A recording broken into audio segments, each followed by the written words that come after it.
मैंने आश्रम जाकर निवास के बाहर वर्षा से हुए उत्पात को थोड़ा और स्वच्छता में ढाला।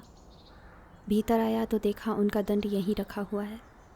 मैंने उसे प्रकाशदान के समक्ष रखा, दीप जलाया और चिंतन करने लगा। आज क्या विचार करूं? वह समय कब आएगा जब वास्तव में मैं इस छोटे दीप की शक्ति खींचने में सक्षम हो जाऊंगा। अब मेरा यह विचार और प्रबलता पर पहुंच गया है कि क्या वापस संग भी जा पाऊंगा या वास्तव में जीवन मरण सब यहीं होगा मेरा।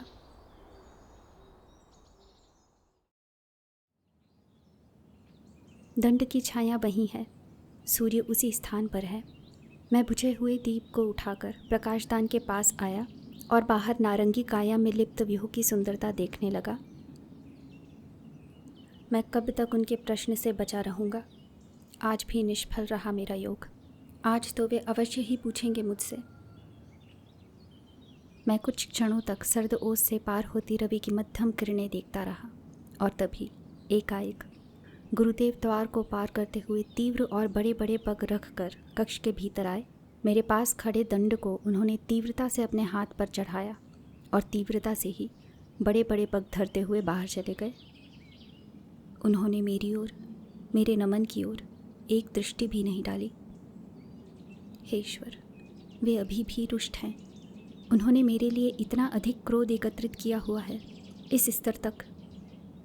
फिर एकाएक मुझे याद आया। मैंने भोजन के पात्र का ढकाव हटाकर देखा। उनमें आज भी भोजन ज्यों का त्यों है, वैसा ही जैसा मैंने भोर में उनके लिए सज्जित करके रखा था। वे इतने रुष्ट हैं मुझसे। वे मुझे जिस सरल मंगल रूप में ज्ञान देते थे, क्या मेरे एक क्षण के विघ्न भावों के कारण अब कभी उस तरह का व्यवहार नहीं रखेंगे पुनः? मैं सारी विलोपित आत्माएं लेकर त्रस्त हो गया। वे क्या कभी मुझे क्षमा नहीं करेंगे?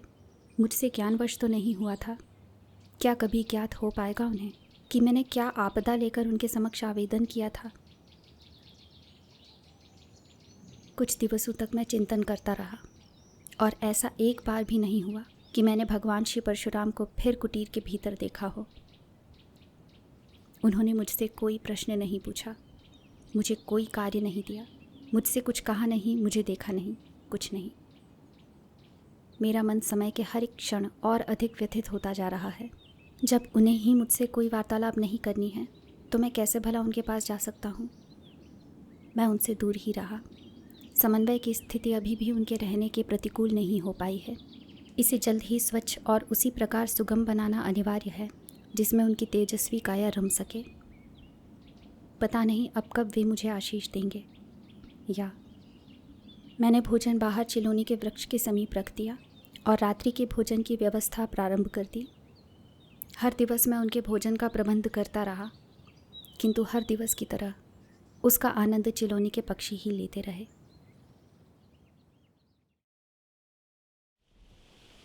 मैं निद्रा में था, किंतु प्रकाशदान से आते एक बलवान वायु प्रवाह ने मेरी निद्रा भंग कर दी। रात्रि का यह वेग सुगम नहीं लग रहा है। कहाँ होंगे भगवान श्री परशुराम? कहाँ निद्रा स्थल होगा उनका? हर रजनी आगमन पर निद्रित होती भी हैं या नहीं? मैं उठा और जाकर कुटिया का मुख्य द्वार खोला। बाहर की हिम सी शीतल वायु मुख पर सरसराने लगी और मैं समक्ष ही चंद्र किरण में भगवान परशुराम को चिलौनी वृक्ष के नीचे निद्रामग्न देखकर अचंभित हो उठा। वे ऐसे सो रहे हैं जैसे ध्यान कर रहे हों।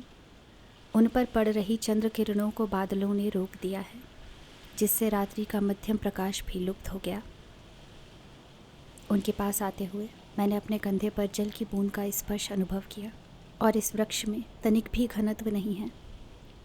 मुझे स्मरण हुआ कि वह वृक्ष जो घाटी पर गिरा था वह भी बहुत से भागों में टूट गया था। मैं उस घाटी से कुछ उपयुक्त लकड़ियां बांधकर साथ लाया। मेघ घनत्व वर्षा का निकट आगमन स्पष्ट कर रहा है। मैंने भगवान के चारों ओर लकड़ियों के 4 स्तंभ गाड़े, छाजन बनाई और उसके ऊपर वृक्ष के पात और डालियां बिछाई। वर्षा अब और तीव्र हो गई है। अच्छा है इसने मुझे इतना समय दे दिया। कुछ समय उपरांत मैं कुटिया के द्वार तक आया और उनकी ओर पुनः देखने लगा। निश्चित ही इस समय उनकी निद्रा के लिए यह स्थान ध्वस्त हो चुकी कुटीर से बहुत अधिक उपयुक्त है। वे बहुत सुंदर लग रहे हैं वृक्ष के नीचे। उस छाजन की छाँव में, जैसे देव पूजन स्थल में हो। वर्षा उन्हें छू नहीं पा रही है। उनके ध्यान में कोई विघ्न नहीं होगा अब। इतने दिवसों से उन्हें एक दृष्टि से भी नहीं देखा था मैंने।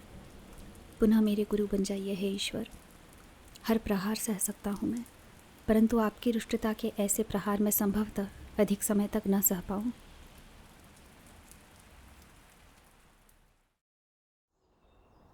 प्रातः फिर वे कुटिया के भीतर आए और मौन ही अपना कार्य कर फिर बाहर चले गए।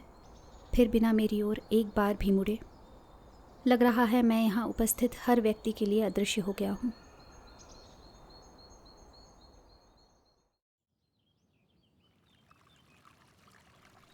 दिन भर खड्ग की धार से पवन को असंख्य बार काट काट कर और शक्ति निचोड़ निचोड़ कर धनुष के तार खींचने पर अब ताप मेरे मस्तिष्क तक भर गया है। मैं नदी की एक सकरी धारा के समीप बैठकर सूर्य अस्त होता देख रहा हूँ। मुझे स्वयं को समझाना होगा।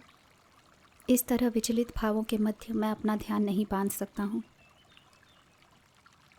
त्रिरूप, इस तरह क्यों बैठे हो यहाँ? मुझे अकस्मात ही यह अनुभूति हुई कि मुझे बैठे हुए बहुत समय हो गया है। मैं तुम्हें बहुत समय से ढूंढ रहा हूँ, मृदुल ने निकट आते हुए कहा। मुझे ढूंढ रहे हो तुम बहुत समय से, किंतु तुम तो हर रात्रि आते हो मेरे पास।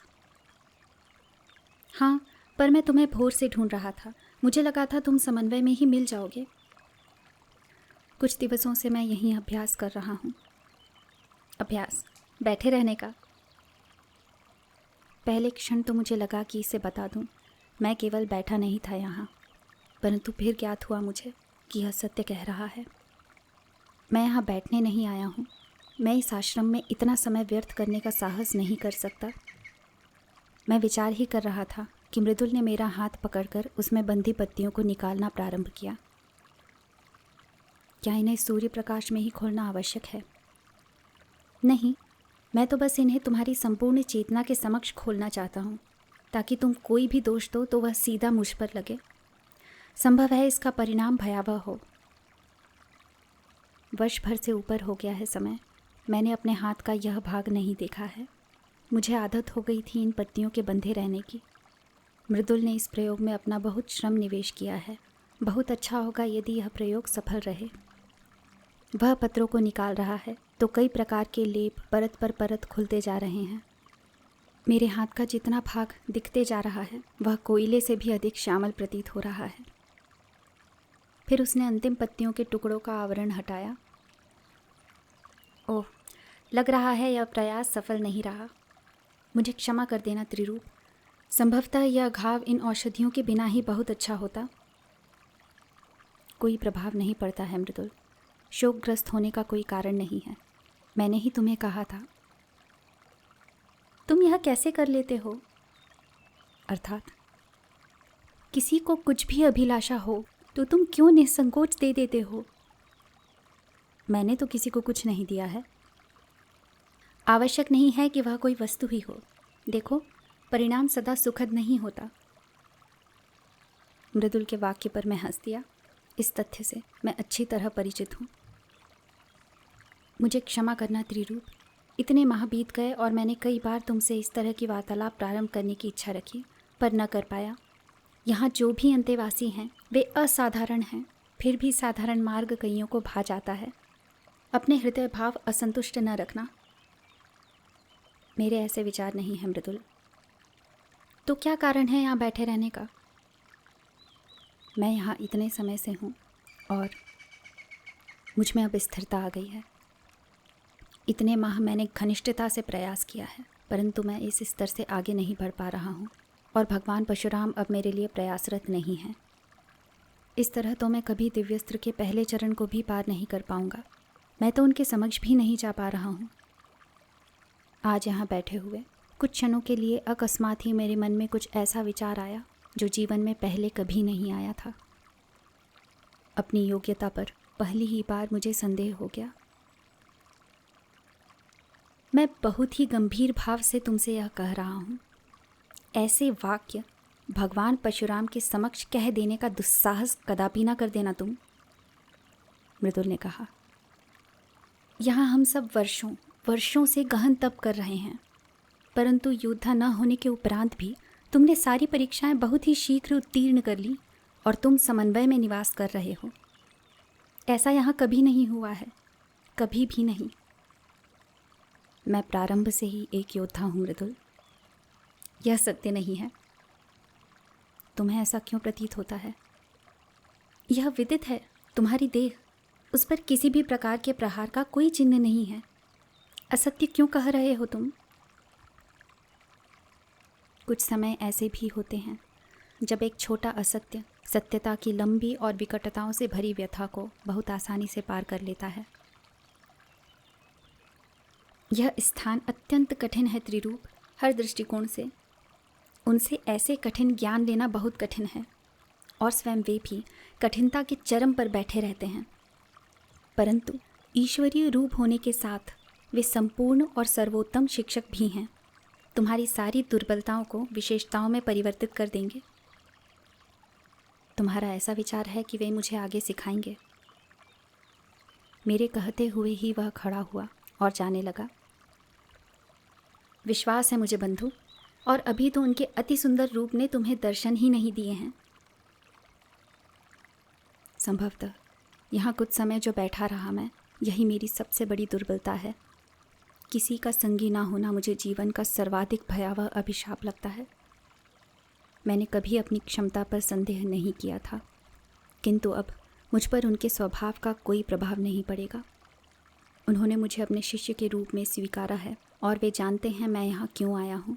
वे यदि मुझसे असंतुष्ट हैं तो यह उन्हें स्वयं ही कहना होगा। मैंने विफल होने के लिए यहाँ पग नहीं रखे हैं। मैं उठा और समन्वय की ओर बढ़ा। अब दीप पर मेरी कोई दया नहीं होगी, चाहे अब इसमें दशकों का समय क्यों न लग जाए। मैंने कुटीर के द्वार तक आते आते प्रगाढ़ता से तय कर लिया। उन्होंने दृढ़ता सिखाई है मुझे, तो अब वे कुछ भी कर लें, मैं कोमल नहीं बनने वाला हूँ। मैंने जैसे ही द्वार पार किया, देखा भगवान परशुराम फिर उसी क्रोधित अवस्था में दंड के साथ भीतर खड़े हैं।